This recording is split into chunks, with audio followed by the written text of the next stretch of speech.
Unsyndicated presents Off the Board, the weekly gambling show. Hosted by Majchrzak and Mike Iavasile.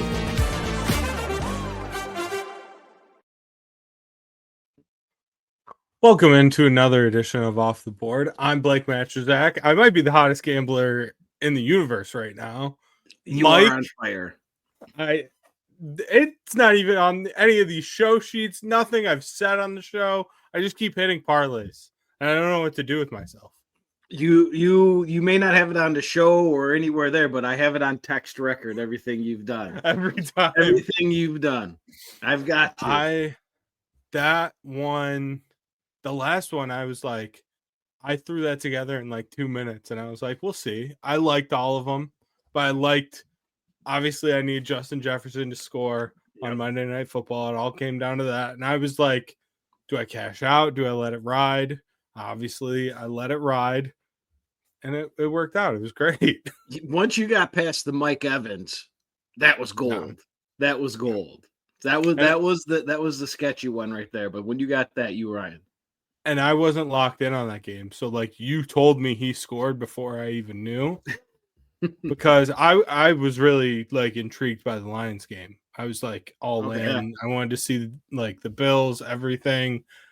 And obviously I had bets on that game too. And then when you were like, I don't know, Mike Evans, because he had like a bad first half too. He only had like 2 catches, and I was like, and didn't he end up with 2 in that game?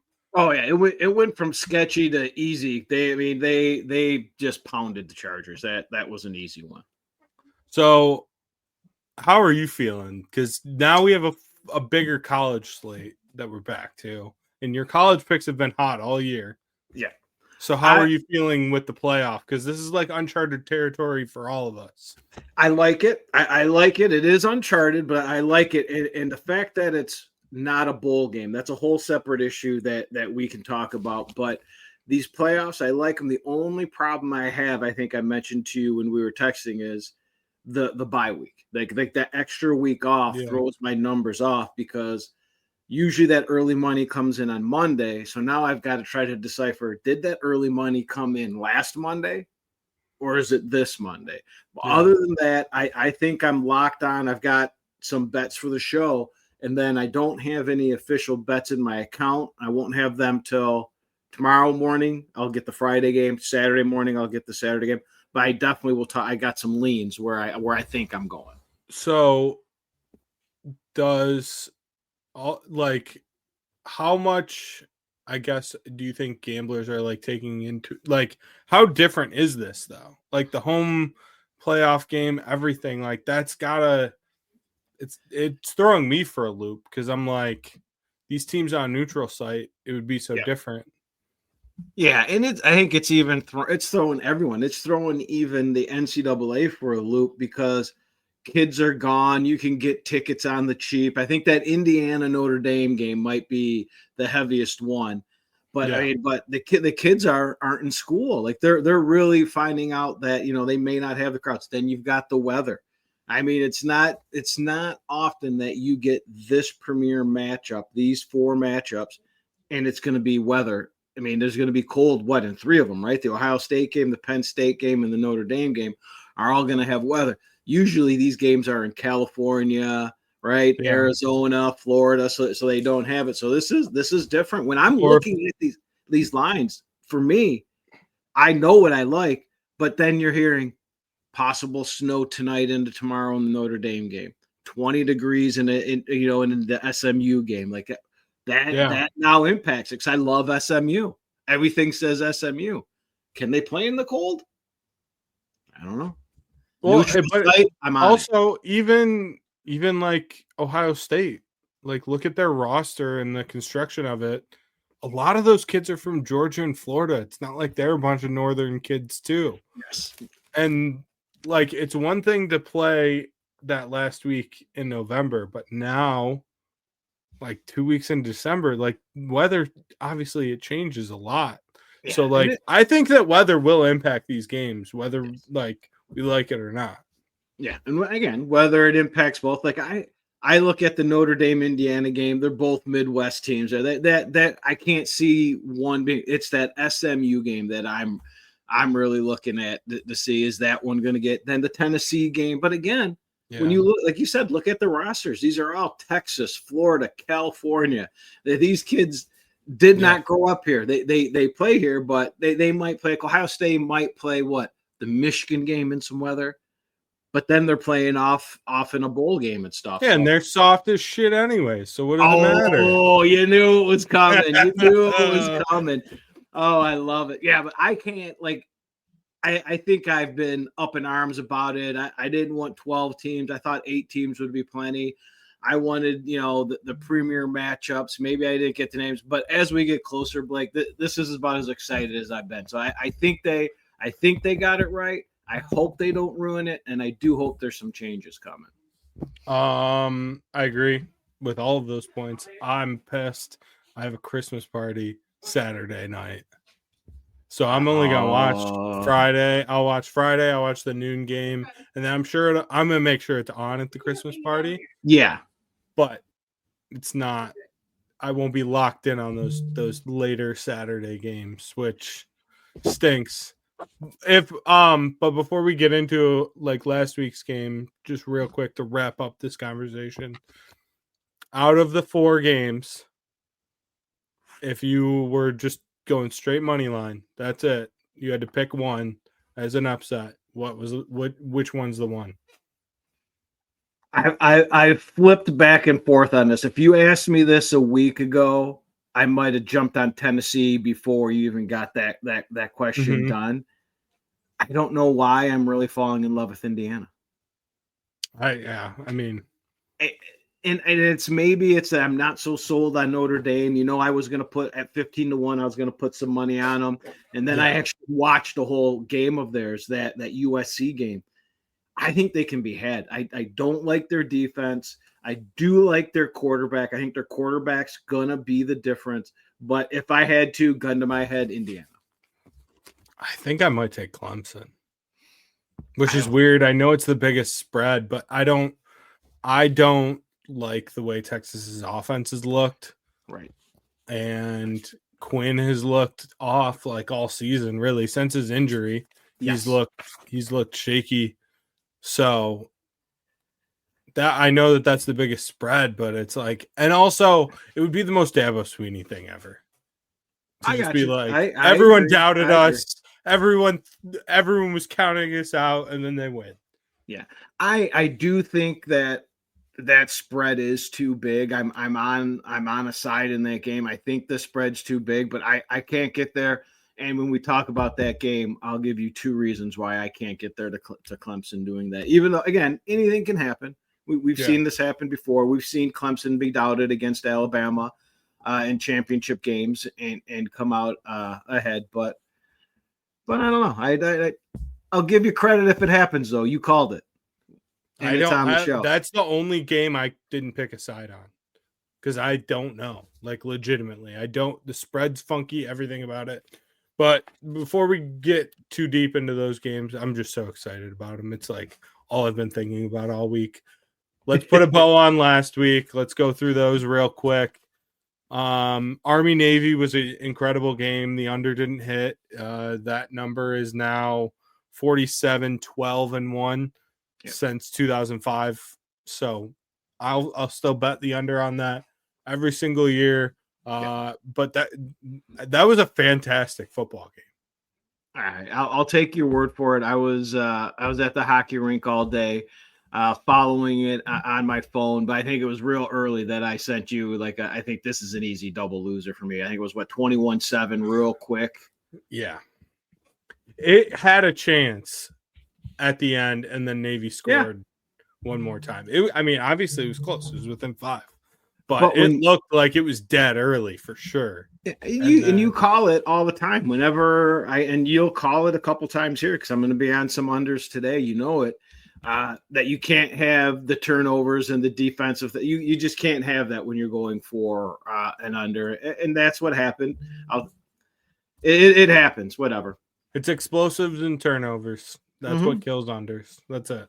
Yep. So And again, I said it before. They're just gonna have to have some stops, and from the looks of it, they're just what obviously Captain Obvious here. There just wasn't enough stops. yeah. On to the NFL, and what is the biggest standout to you from these games last week? I mean, it's got to be obvious. Everyone's got to be waiting for this. What was Jonathan Taylor thinking? I can't stand it. I don't understand it.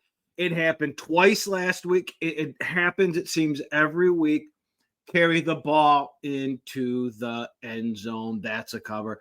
I'm not even mad at that one. But the biggest thing has to be on this board, Blake, is Detroit fans have to be worried.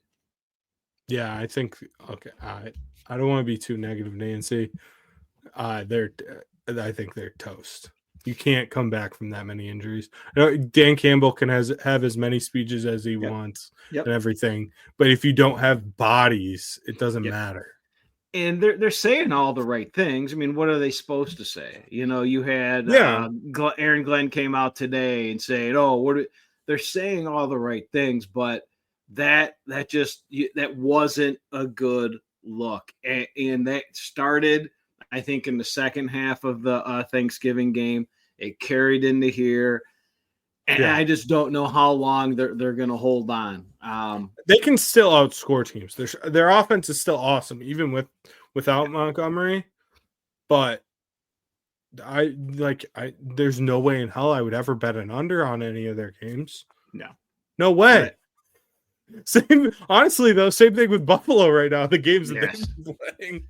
Yes. I mean, they just have to, because when it gets into the playoffs, as everyone knows, the noose tightens, the teams get better, the players play up. It's just going to be a tough one. They've got to start getting guys back for the playoffs, or it's going to be trouble. And if they lose that first round, the number one seed, they're in trouble. Yeah. And but I think so. If the Vikings win out, I know that they win the division. I think if the Vikings went out, they also would get the 1 seed.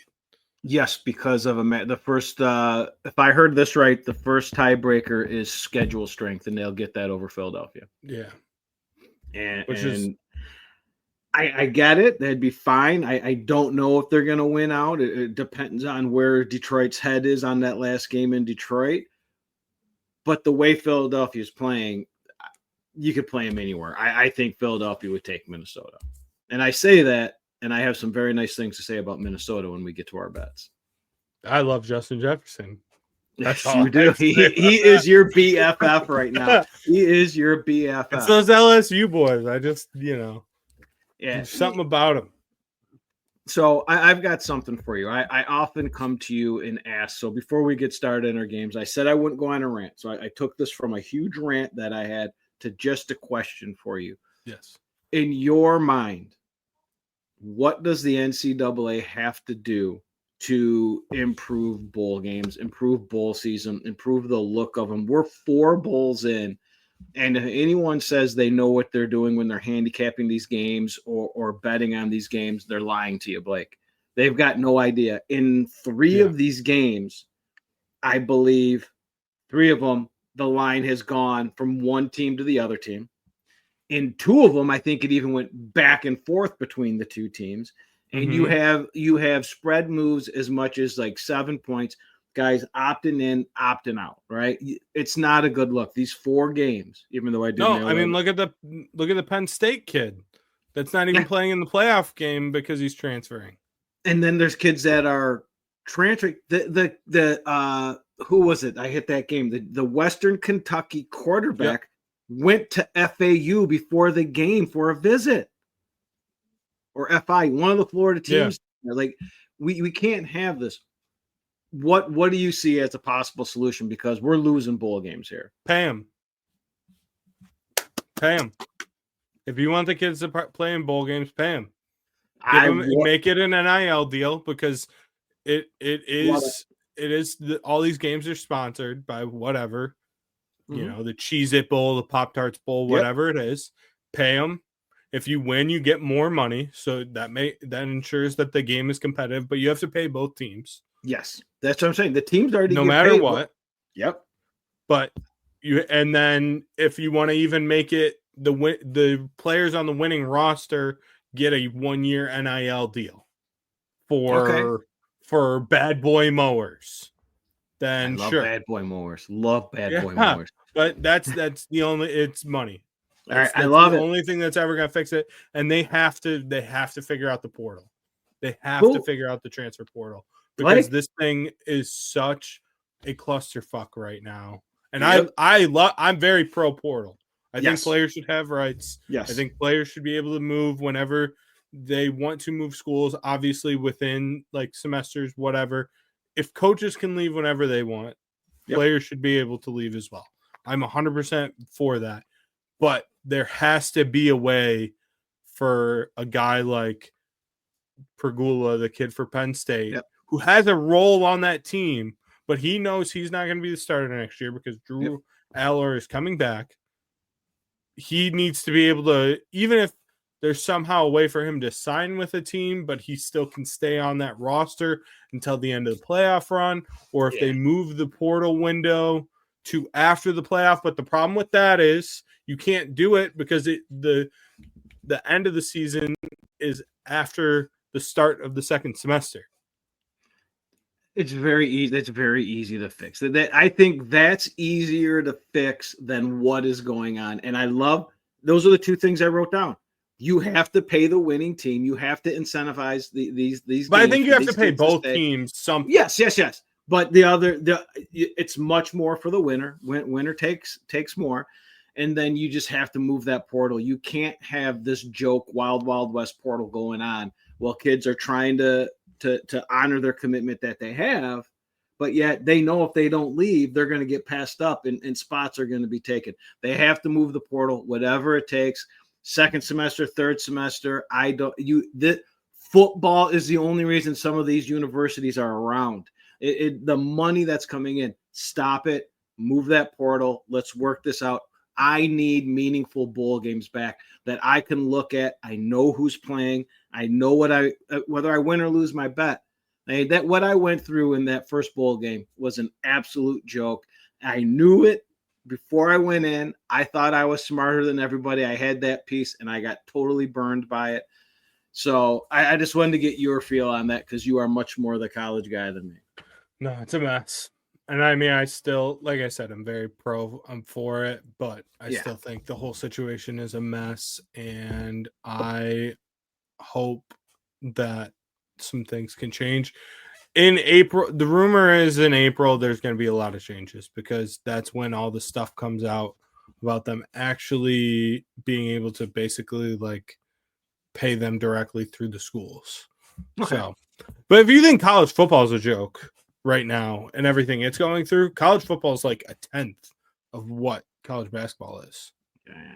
College basketball is a mess, man. It is 10 times worse because you'll have whole rosters leave. Like Marshall. Yeah. But like legitimately, I mean, because in college basketball, a whole roster is 16, 18 kids. You'll have the whole team leave.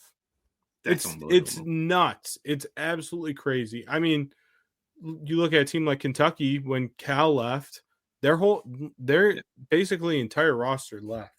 Yeah. And it's just it's crazy. It's nuts. It's just got to be regulated. It has to. There's a way to go about it to bring back some sanity to these bowl games because I'm just getting jaded on it. It's a huge part of our lives, my life, your life. We love watching them.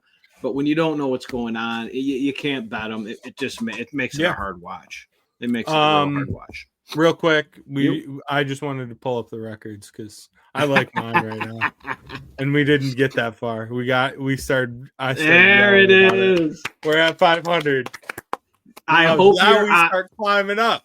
Yes, I hope you're on it this week. We need you to get over 500. We need to bring some respect to the show.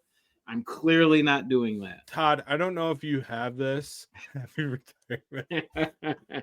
Todd, I don't know if you can put it in the private chat. Do you know what my lowest point was, like percentage wise? I don't know if you have that in front of you or not. If not, don't worry about it. But yeah, I want to know how good the recovery was, because I feel like it was. I was down there, like, I think below 400 at one point. Oh, you were, but the way you spread, you fire it. Yeah. To get to Skydog's point here of, it's not going to be what the rookie. I'm not talking about guys opting out that are going to go pro. That I'm not even going there. That those guys I'm talking about the guys that are just looking to go for their 18th year of eligibility in another school, or they're just these quarterbacks now. They jump into the portal and they're getting more money than they would, because they're not NFL quarterbacks. They're making more money. Starting quarterbacks in the portal are getting what, $2-3 million. Yeah. I mean, those guys. That's what I'm talking about. That's like for a mid-level QB. Yeah. That's not even for a high-level guy. See, that's like the kid from Liberty that went to Colorado. I think he got around that number, and he's not good. He's terrible. I watched that bowl game. Terrible. This is just terrible. But that's not what I'm talking about. But I do get what he's saying. But the NCAA has got to figure some stuff out, or just go away. Let the SEC and the Big Ten run everything. Honestly. As far as what? Like, not let the playoff. Honestly, yeah, sure. Let them run it. Let them run the sport. I don't care. Because it's like, everything about it right now is in a very, very bad and explosive place. And if things don't get fixed soon, we're not going to recognize the sport. And it's already unrecognizable to some, but the thing that still is the same for me, and from my child, tuning into a college football Saturday still feels the same. Yeah. I got you. If it gets much further, it's not going to feel the same. I got you. I got you. So we ready? You ready to get into these playoff games first? Well, I got some trends. We can pull them up. I got some trends I'll go over. I pulled up a couple of trends for all four games. All right. To see if this might sway us a little bit. In the Indiana Notre Dame game, Notre Dame is 8-2 against the spread in their last 10 games. Indiana is 9-2 to the over. Yeah. In their last 11 games. SMU Penn State. Penn State's 4-0 to the over in their last four games. Yep. In their last 4 games. So that's since the Ohio State game. Yeah. And for Notre Dame, that number was since the Northern Illinois game. Right? Someone smarter than me got these going. In the Texas Clemson, Texas is 7-1-1 to the under in the last 9, which me and you talk about a lot, how we love their defense. Yep. Ohio State is also 7-2 to the under. Maybe I'm going these ways. Maybe I'm not. It's funny. I thought there'd be more kind of trends since it's just focusing on those games. There really wasn't that many. That I think so. It's even new to these handicappers and these guys that are doing it. There was a much more for the bowl games. It's hard to pick up on trends for something we've never seen. Yeah. Home playoff games are just so new, and just everything about the entire experience, the week, even just the week that they're playing, everything about it. It's so fresh. So I don't know what to think. Yeah, I got you. It's hard to find trends. When we had these 4 games, and these 4 games in particular, we know a lot about. We had 2 weeks to look at. I thought it would be a lot easier than it was this morning when I was writing these up. Yeah, that's for sure. Like I said in the group chat, I've been thinking about these games all week, and I was like, there's some of them I feel better about than others, but and we'll get into in a second, that Clemson Texas game, I have no idea what to think. What version of Clemson are we going to get? What version of Texas are we going to get? I don't know. It's going to be beautiful. All right, let's get into it. Let's do this. First game tomorrow night Indiana is going to Notre Dame, little in-state rivalry. Yep. Notre Dame is favored by 7.5. Over under here of 52.5. I've said since Notre Dame lost to Northern Illinois, they're going to go into the playoff and get their butt whooped. Yeah. I don't think they're going to get their butt whooped, but there's something about this Indiana team. They're just, and I know that the only real team they played was Ohio State, and they looked like they got their ass whooped. But at the same time, if you watch that game, they had 3 huge, like, bad plays on special teams, and that's what killed that game for them. It changed the game. Yeah, 100%. If they can avoid the special teams mistakes, I believe in their receivers being able to attack Notre Dame's secondary. So I like Indiana plus 7.5, and I also like the under 52.5. I think with this weather, like we talked about, I think Notre Dame's a team that wants to run the football. If Indiana can make them one-dimensional and force them to pass too, that could be huge in this game, because I don't believe in Riley Leonard as a passer. Yep. So, all right. I like it. I'm going with the total, Blake. I do lean on your Indiana. I do definitely have a lean there. It's something that I'm waiting for numbers to come out tomorrow before I jump on, but I do like that one. So I'm going with the total here. Indiana enters the playoffs with an underrated top 10 defense, only giving up an average of 10 points a game in 4 of their last 5 games.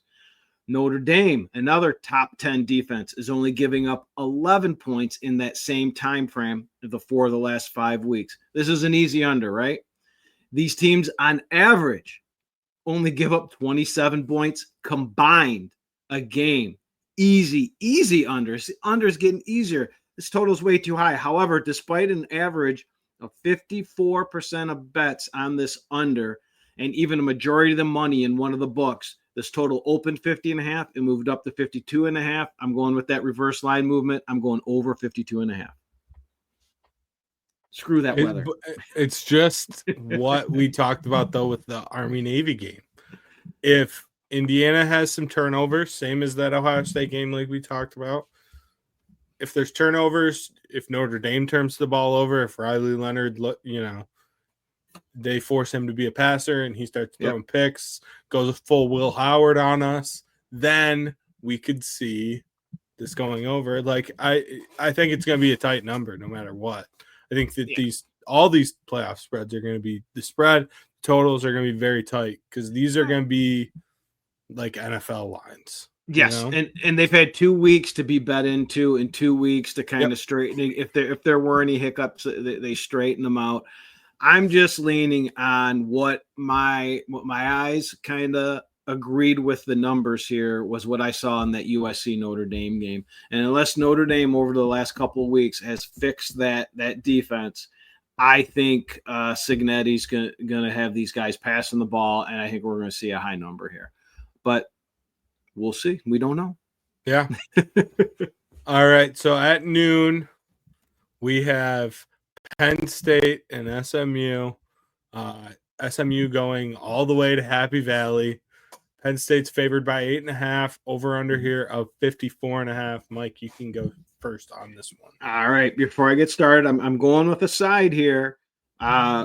By Saturday, depending on the numbers, I could look at the over on this one. This is one where these numbers have bounced a little bit too much for me, but if they come to it, I am looking at the over, but it's not where I'm going. I'm going with the side here. And, the recency bias is going to tell us that SMU struggled in the big moment against a less than Clemson team. They needed a miracle comeback to make that a close game. Penn State, on the other hand, went toe-to-toe and had a shot to upset the number 1 team in the country. You can't make this number high enough, and the public is going to take those points with James Franklin's Lions. Why do I have such a tough time with names on the show? I don't get it. Anyways, however, despite one book looking at 75% of the bets, another book had 72% of the bets on Penn State, boom, boom, boom. This line opened at about 8.5, and it really hasn't budged. It stayed there. The books like this line. The sharps like this line. I love this line. Give me SMU getting 8.5 points. And I'm on the other side. I love it. I have Penn like State, and I also have the under 54.5. My biggest thing is Penn State's defensive line going against this SMU offensive line. Yep. I think Penn State could really do some damage there, and athletically, I just think that they're the far superior team. I do love SMU's quarterback. I think he's like so much fun to watch, crazy athletic. Yep. But I think Penn State's is going to be in the Final Four. I said that we last talked week. about we talked about that. They very well could. They've got that path. I like SMU. I like their year. I think they had their moment in the ACC championship game, and now they're ready for this, and they're going to go in. And again, this is one of these games. Penn State is really struggling to sell tickets. Like there's people there may be a lot of empty seats for this game. So this may, outside of the cold, may not be this ruckus usual crowd there. But we'll see. Again, this is all new. They could pack that stadium selling $10 tickets and $1 hot dogs. I don't know. But I just have faith in what we saw in the second half of that Clemson SMU game is what we're going to see more of. How far is the drive to Happy Valley from here? From here? Yeah. I've been there. Have you? Yeah. I've always wanted to go to a game there. Always wanted to. It is the strangest drive. Again, it was 1995, so it was a long time ago. What I remember is getting off. I was 2 years old. There you go. Thank you. I remember getting off the freeway and thinking like, oh, college is going to be right here. And then you're kind of driving through some farmland. And then all of a sudden this like little city pops up. And there it is. It was the craziest, strangest thing. At the time when 95, were they bad? I'm trying to think. I think it was opening weekend, but we didn't go. We sat at a bar and indulged a little bit and watched the game on TV and tried to pick up chicks. Unsuccessful in everything there except for buying beer. Yeah. Wait, so Todd answered my question. You never did because I've been there. I said, how far is the drive? Oh, I don't remember. My whole point of saying that I've been there was that it was so long ago. I don't remember. Todd answered me though. So that's all right. The Pony Express is going to come into town and take them to task. All right. Clemson, Texas. Clemson going to Austin. Texas is favored in this game by 12. Over under here of 51.5. Like I said, I don't have a good feel on the side for this game. I've liked Texas as a team all year. I still like the team, but I think that if they want to win a national championship, they should be playing Arch.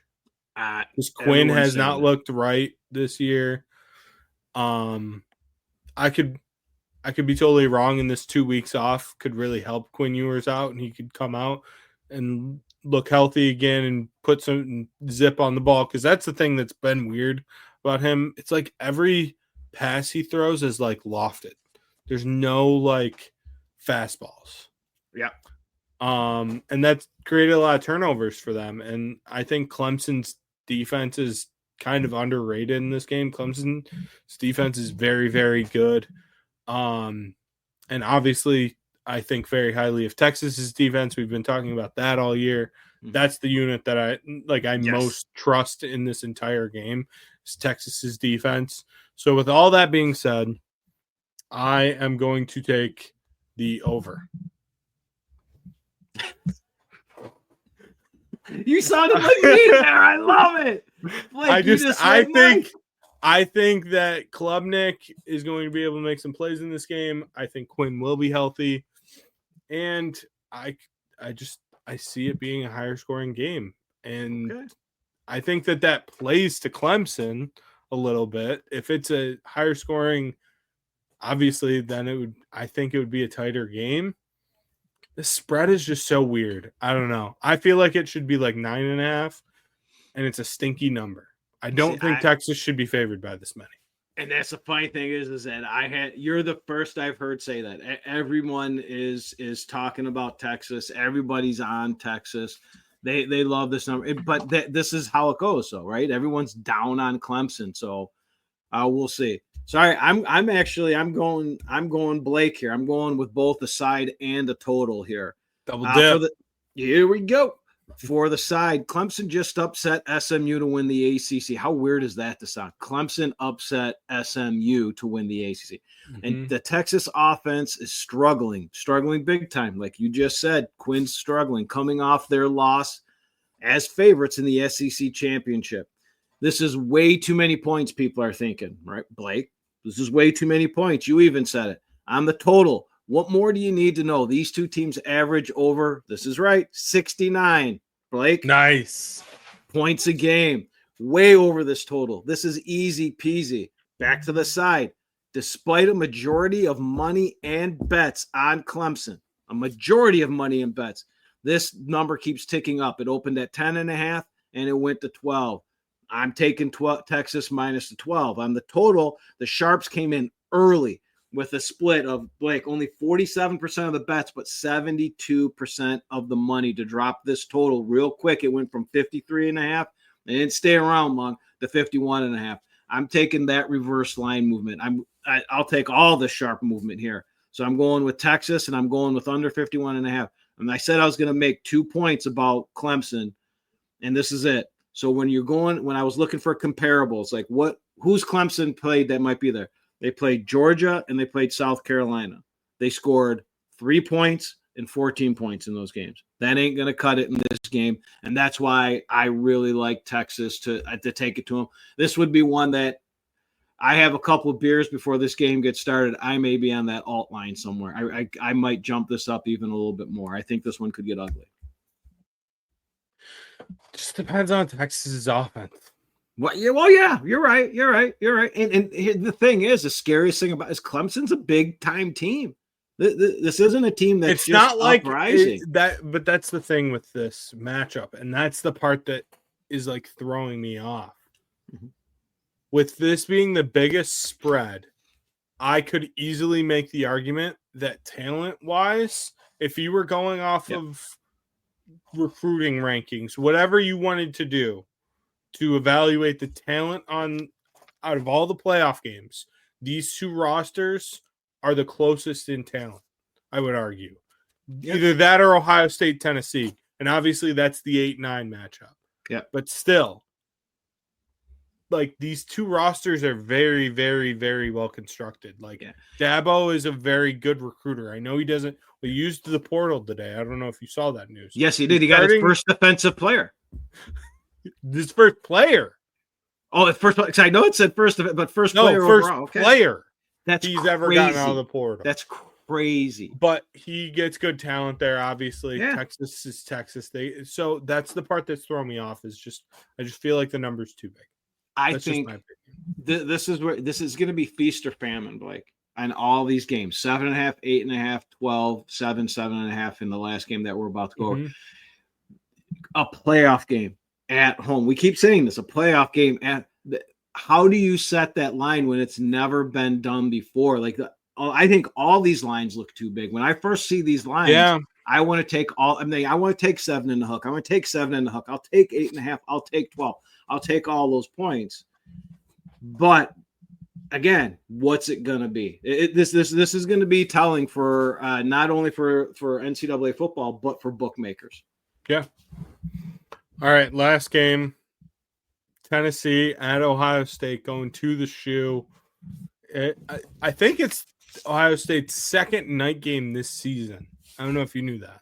And the first one was, I believe, week 2 against Western Michigan on Big Ten Network. All of their games have been at noon.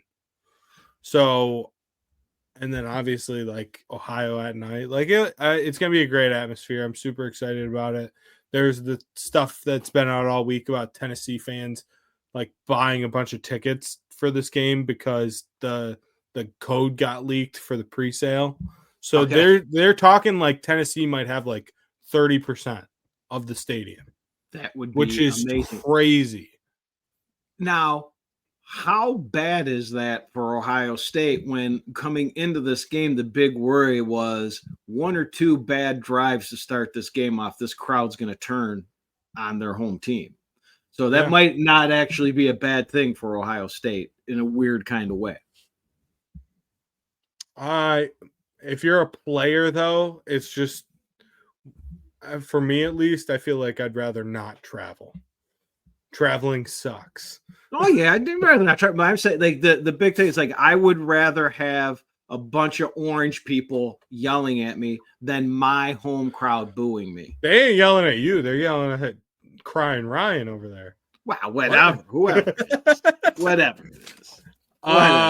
Here we go. Go ahead. You're up first. I'm up. All right. So I'm going to go with the total here. But I am leaning Tennessee on this one. It's another one that I'm going to wait till Saturday morning and let my numbers get nice and juicy there and see if I can get that.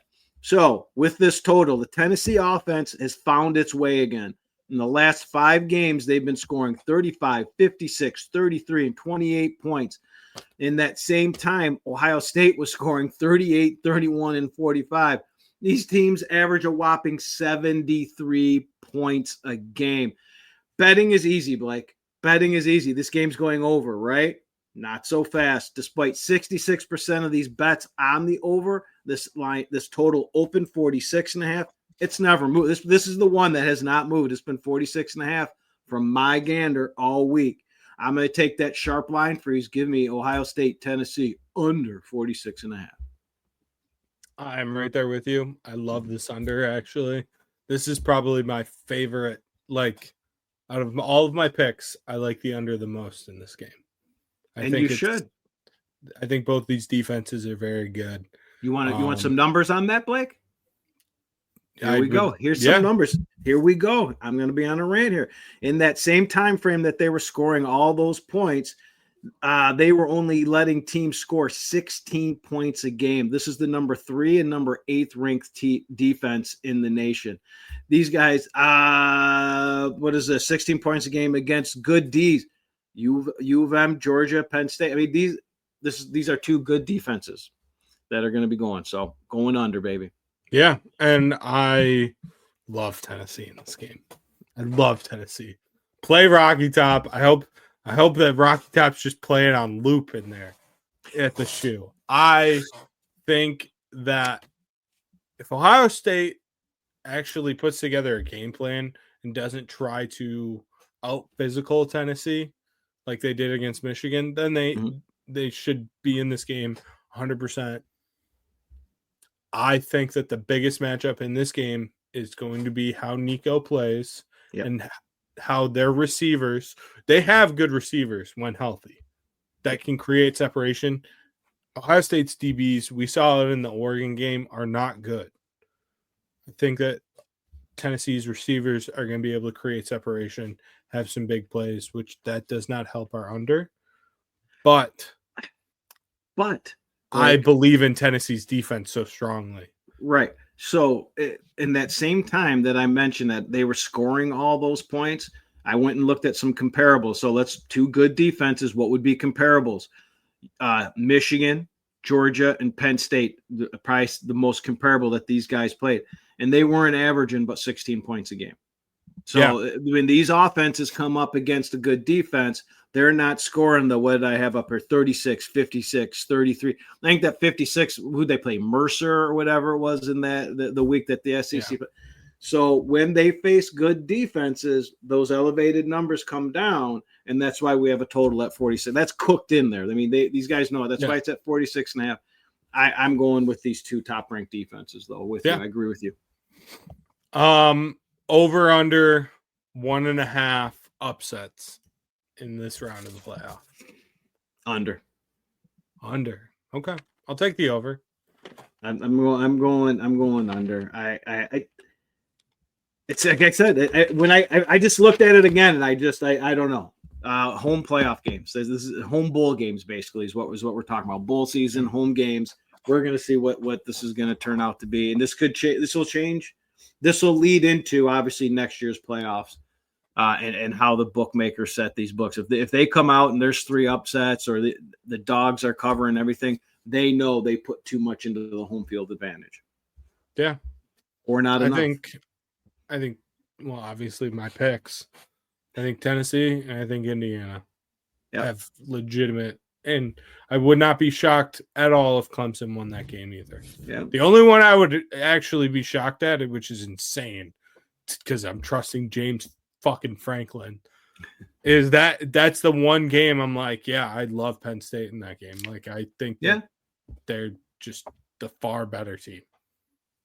Penn State, I changed my mind so much. That Oregon game changed my perception of Penn State, so much. It's insane because, especially going down early like they did in that game, they went down 14-0 in the first 5 minutes. For them to fight back and to be within a score at the end of that game, they're a good team. Yes, they are. John hates me for saying all of this. And I think I even asked you, I've asked you a couple times if you're worried about Penn State as the year's gone along. My whole thing with that game against Oregon is I don't know what that game is, because now I don't know what conference championship games are. Think about the consequence for losing that championship game was a home playoff game.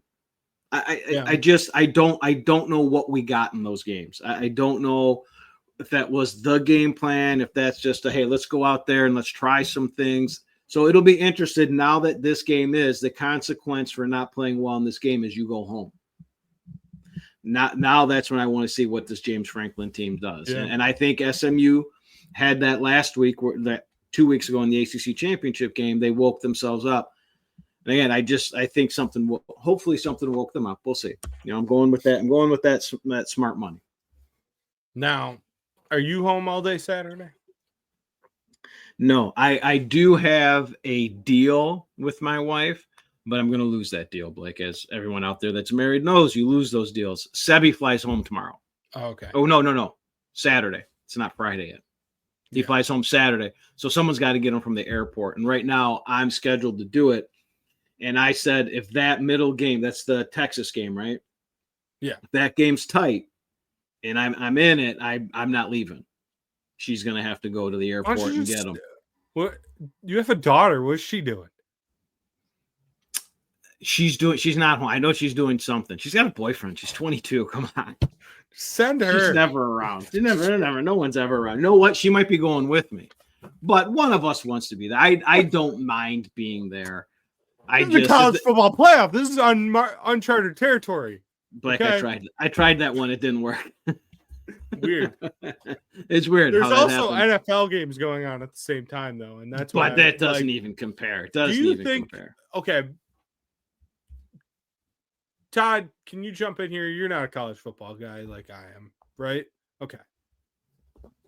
But you watch your fair share of NFL. What are you going to be watching Saturday? Going to be tearing down a house. Okay. If you weren't doing that, what would Tennessee, you be Ohio State would be the one I'd watch. You wouldn't watch the other two. Maybe Notre Dame, just to see that's them Friday night, but get exposed. Yeah. Well, then I don't know the schedule. See, look at this guy. But yeah, I get it. But okay, so you would watch the Kansas City Houston game over most of these playoff games. Yep. Okay. Yeah. All right. I feel like that's actually probably more common than I would like to believe it is. They did a good job, Houston and the Chiefs, and it's the Pittsburgh-Baltimore game, right? Well, it's the teams that are playing on Christmas Day. Did you know, sir, that Lamar Jackson has only played Pittsburgh one time at home in front of fans? Because it was COVID, and then it's always been late in the year, and they sat him. That's wild. And I saw that posted today, and I was like, that is crazy. This is I think this is the first time he's played him in front of fans. Now, before COVID, Lamar feels like has been in the league since 2012. You could tell me he's been in the league for 10 years. I'd be like, yeah, sure. I don't know. Lamar's been in the NFL forever. He hasn't been in that long. I look, maybe it was one of those, I think you got duped because did I get duped? Gosh darn it. I hate Lamar when I get Jackson duped. NFL I draft. took a picture of it. Hold on. I took a picture of it. Give me a second. Right here. Crazy but true. Okay. Raven superstar Lamar Jackson has never played the Steelers in Baltimore with fans in attendance. 2018 rookie year Flacco. 2019 they rested him. 2020 COVID. 2021 injured. 2022 injured. 2023 they rested him. Tyler Huntley's played him twice. Okay. All right. I didn't get duped. No, you didn't. No, yeah. I'm old. All right. It's very easy. Well, let's get in these NFL picks. Yeah, let's get these NFL picks because you're on a shot clock. No, we got 15 minutes. It's fine. Yeah. We never go as long with the NFL picks. I don't know why. Chargers tonight. Chargers Broncos. Chargers are favored by 2.5. The over under here is 41.5. I will start us on this one.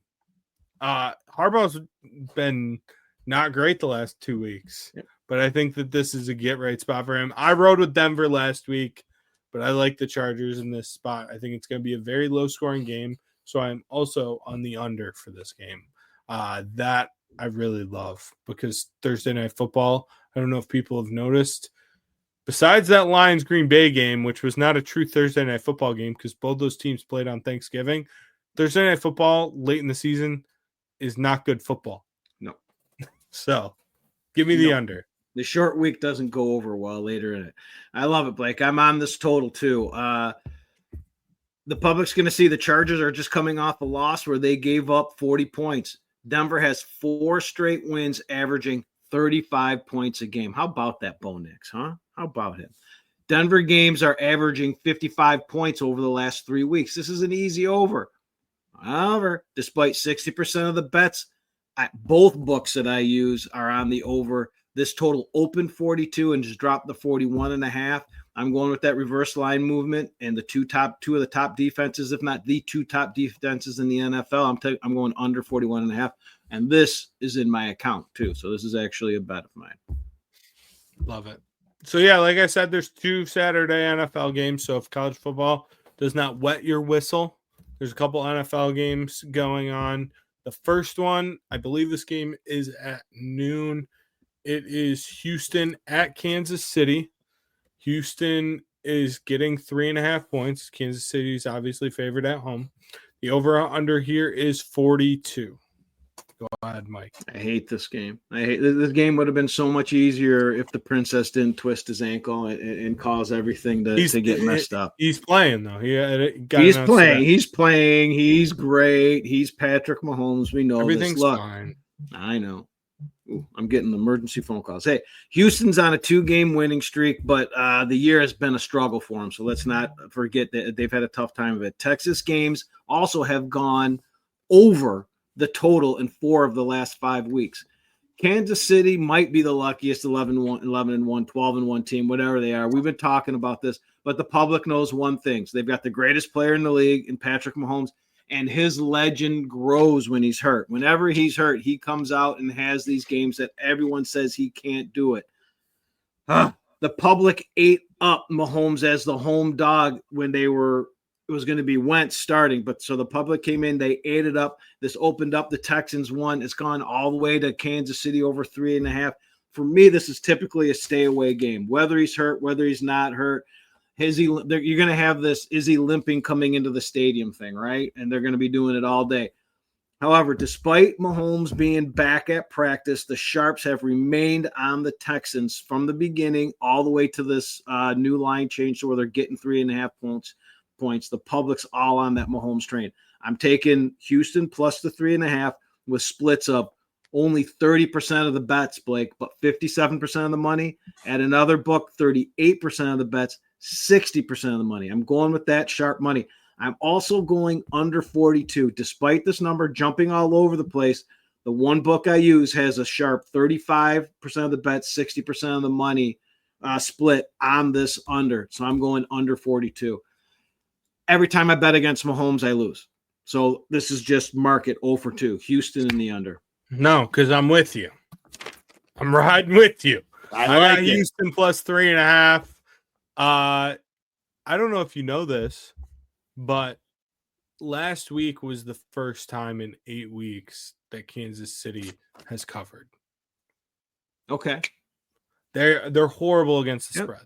Yep. I think they have 2 ATS wins on the season. Yep.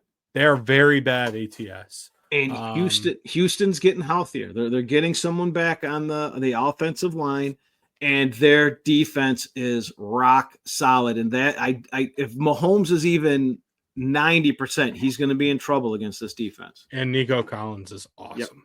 Yep. He is awesome. He This is changes that whole Houston team. I still think Kansas City wins.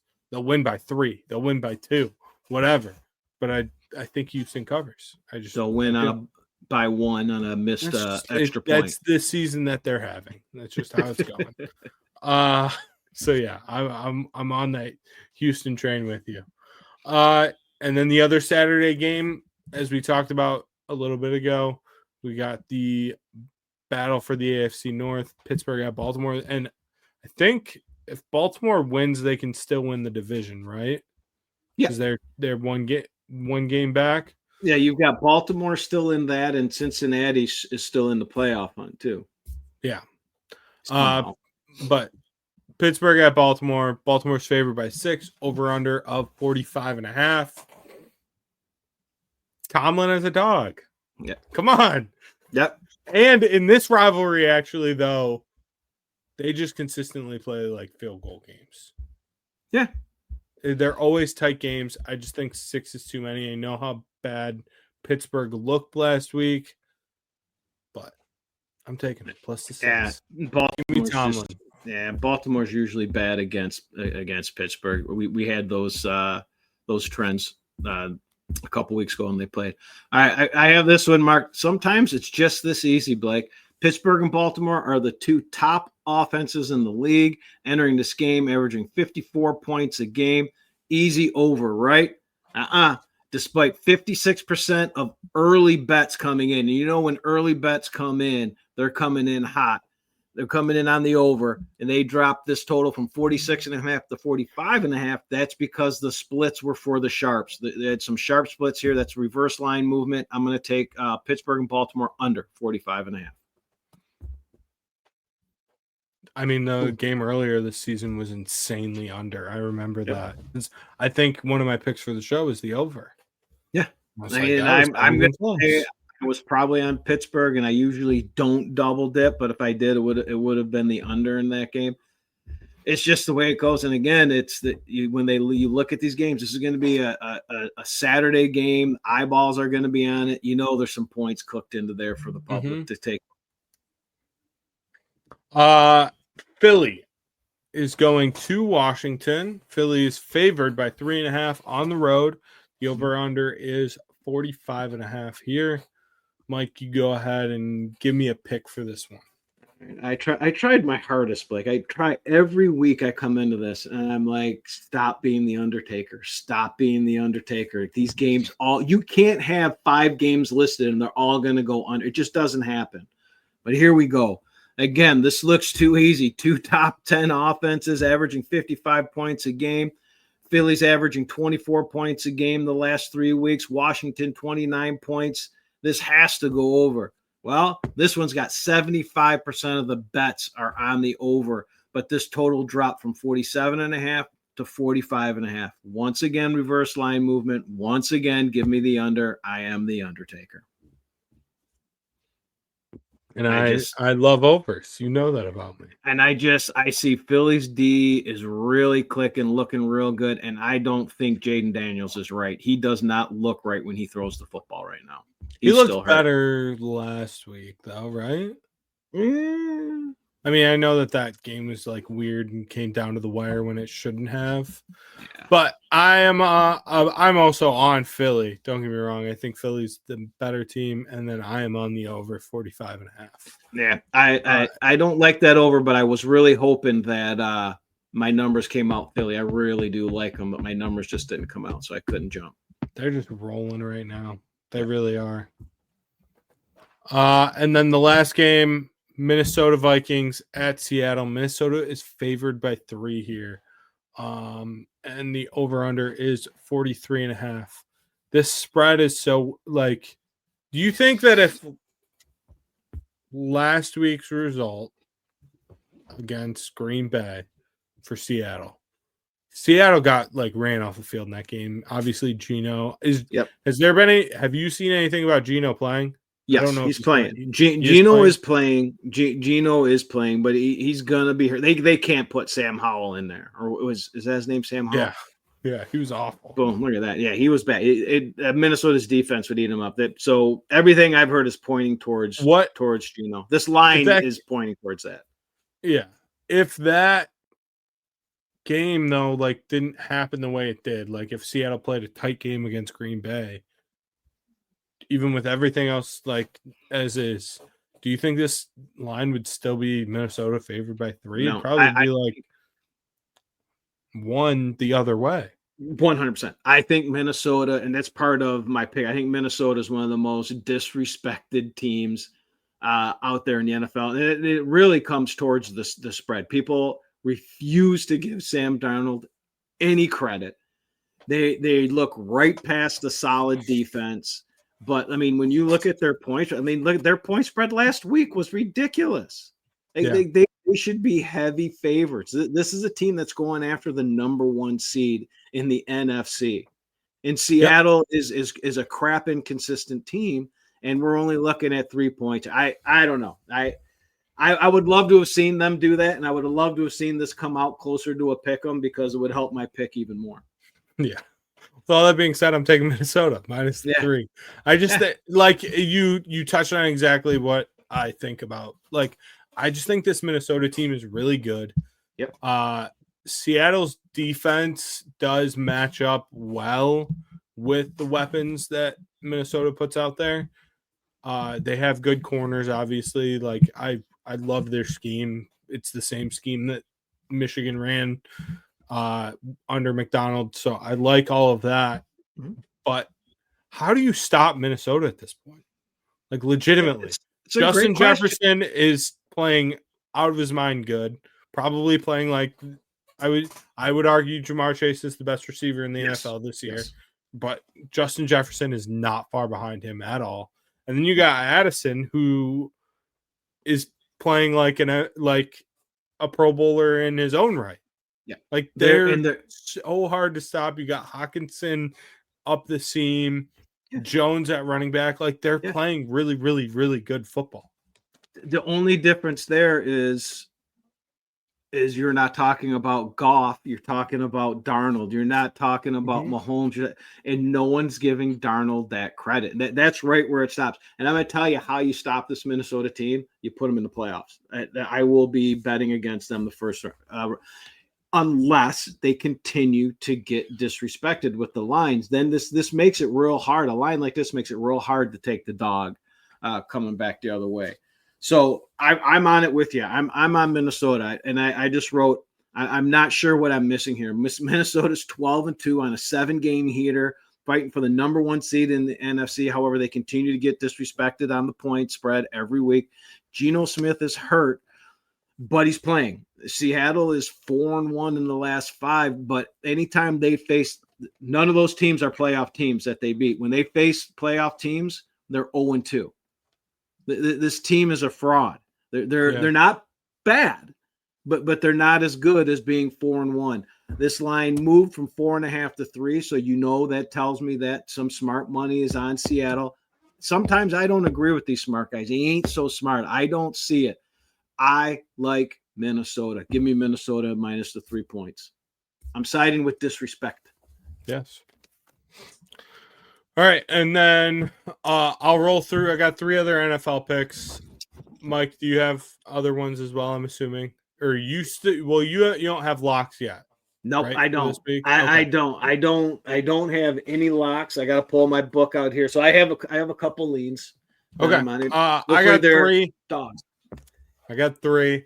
I got Cincinnati minus the 8.5 against Cleveland. Cleveland bench Jameis. Who's going to rally the troops now?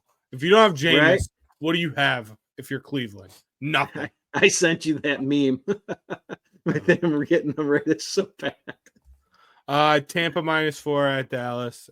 Baker's just, again, that's another quarterback who's getting no love for like anything. He's playing out of his mind. And especially now that Mike Evans is healthy, everything there. And then Jacksonville +1.5 at Vegas. Vegas shouldn't be favored by anyone. That team is awful. That's awful. I understand that Jacksonville's awful as well, but that it should just be a pick 'em because both these teams stink. I'm going to take the dog. I'll take Jacksonville +1.5. Right. Mac Jones actually didn't have a bad game last week. And if you're telling me I have to pick between Mac Jones or Desmond Ridder, I'm going to take Mac Jones. All day.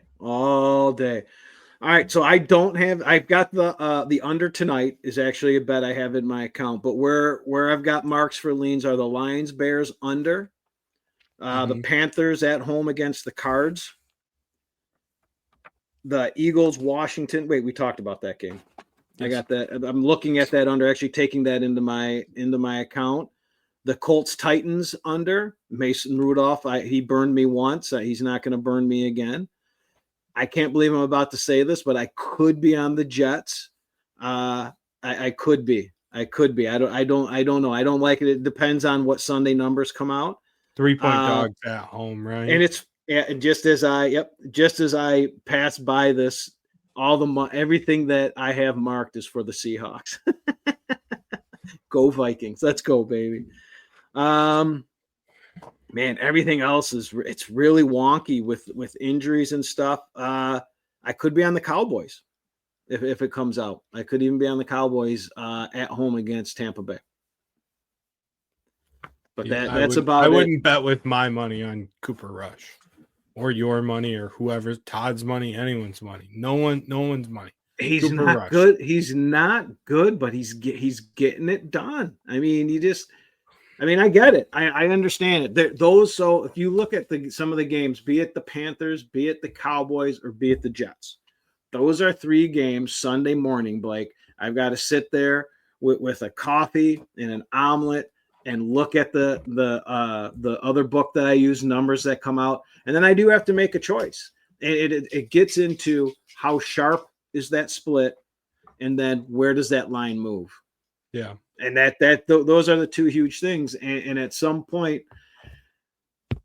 I like the way the Jets looked last week, but you're right. The Cowboys will be tough, but I could do that. It's the Panthers, because you have to take a look at, if you go 5-week kind of, I don't know if I like enough what I've seen out of the Panthers in the last 6 weeks. They've been 2 up, 2 down, but 4.5 points at home. The Cardinals aren't crap either. Yeah. No, the Cardinals are the whole NFC West is so inconsistent. It's horrible. Yeah, so I could be on some absolute stinkers this week. All right, so real quick before we get out of here, what do you want to do next week? What day do you want to go? We should probably do Todd. And obviously we can talk to Todd about this after the show, but probably Friday. But I wasn't sure with hockey stuff for you. So we'll figure it out, and maybe we'll post something on socials. Yeah, 27th works solid for me. Okay, I wasn't sure if you had hockey stuff going on with Sean or no. What, so no, usually the high schools are on a break right now. We're good till about January. Cool. All right. Well, we'll see everyone next week, and we'll break down everything that happened this week, and hopefully I stay hot, and Mike's gonna get hot. Gotta get hot. We're gonna, because we're riding together on some of these. I know we got some opposites, but we're gonna get it all right. It's gonna work out. Here we go. All right, we will see everybody next week. Thank you, Todd, as always, and stay tuned in 25 minutes on this channel and all the What the Puck channels. Mike's gonna be right back on, but with Sean, not me. And they're going to be talking hockey because I can't talk hockey. So that's what they're around for.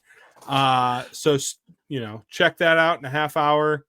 And thank you, everyone, for watching and listening. And we'll see you next week. You've been listening to Off the Board. Tune in all throughout the football season for weekly picks and insights. Subscribe to Unsyndicated and Off the Board on all your favorite social media and podcast platforms.